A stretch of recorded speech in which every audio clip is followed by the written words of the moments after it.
大家好啊！今日咧，我想同大家分享嘅就係我喺幾年前咧，曾經去過好黑暗嘅網站嗰度瀏覽啦。咁啊，如果有啲人明白咩叫做好暗嘅網站，就會知道我講嘅係咩意思啦，係所指到啲咩嘅。咁呢，我就喺呢度分享我曾經去過呢啲好暗嘅網站係有啲乜嘢啦，同埋係去過邊啲網站啦。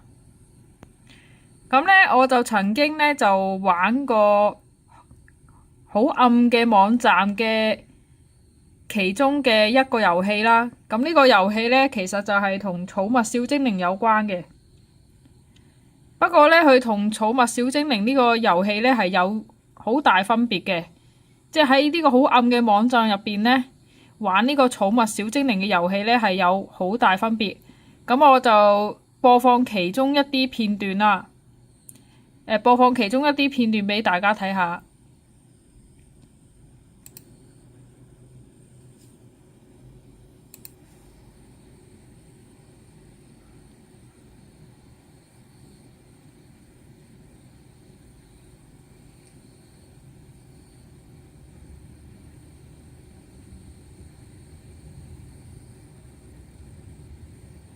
咁喺呢個我去到呢個地方嗰度呢，就有呢啲咁嘅圖案啦。咁啊，應該大家大概會知道呢啲圖案嗰個樣式係咩嚟嘅。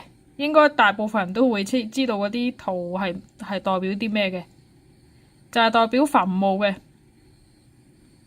咁呢，我就當其時呢，就撳下呢個墳墓，係有啲乜嘢説話會彈出嚟啦，有咩對話啦。咁啊，佢就彈晒嗰啲人名出嚟嘅，人名同埋歲數啊。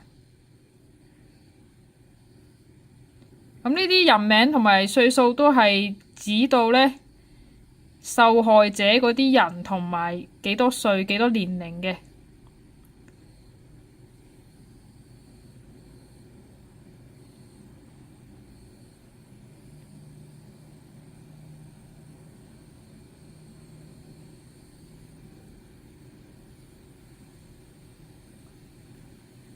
跟住呢，我就試下，當其時呢，就試下去探索其他地方咁啦。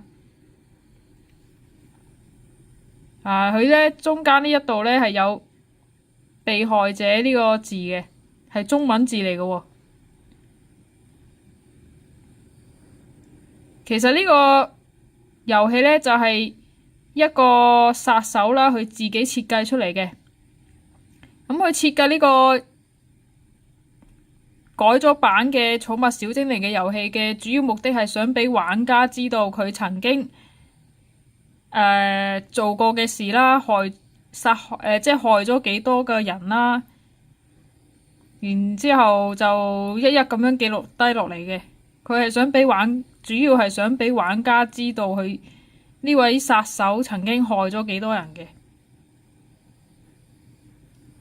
咁呢，就你見到我啦，嗱，呢個當其時我玩呢，就行咗上去嗰啲好似熔岩嘅物體嗰度嘅，即係探索到原來佢有條路可以去到呢啲咁嘅熔岩度嘅。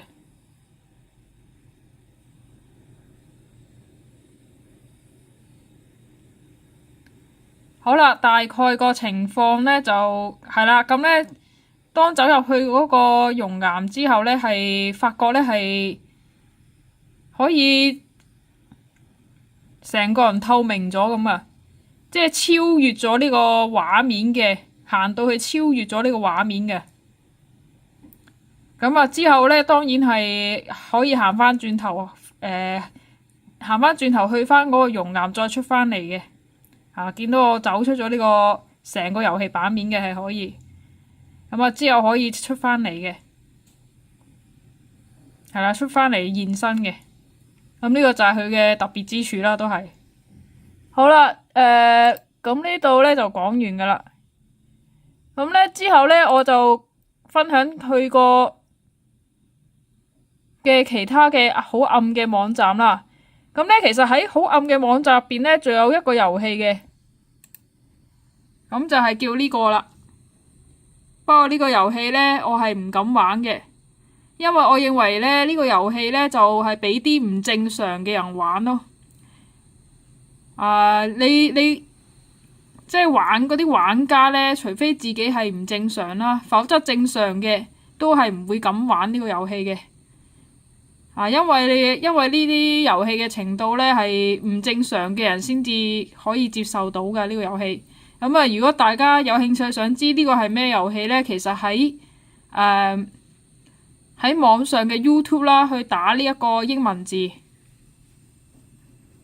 打呢個英文字咧就可以揾到噶啦，喺 YouTube 揾到呢個遊戲嘅玩法係點噶啦。咁啊，大家就會明白我所講嘅唔正常嘅遊戲係指到啲咩。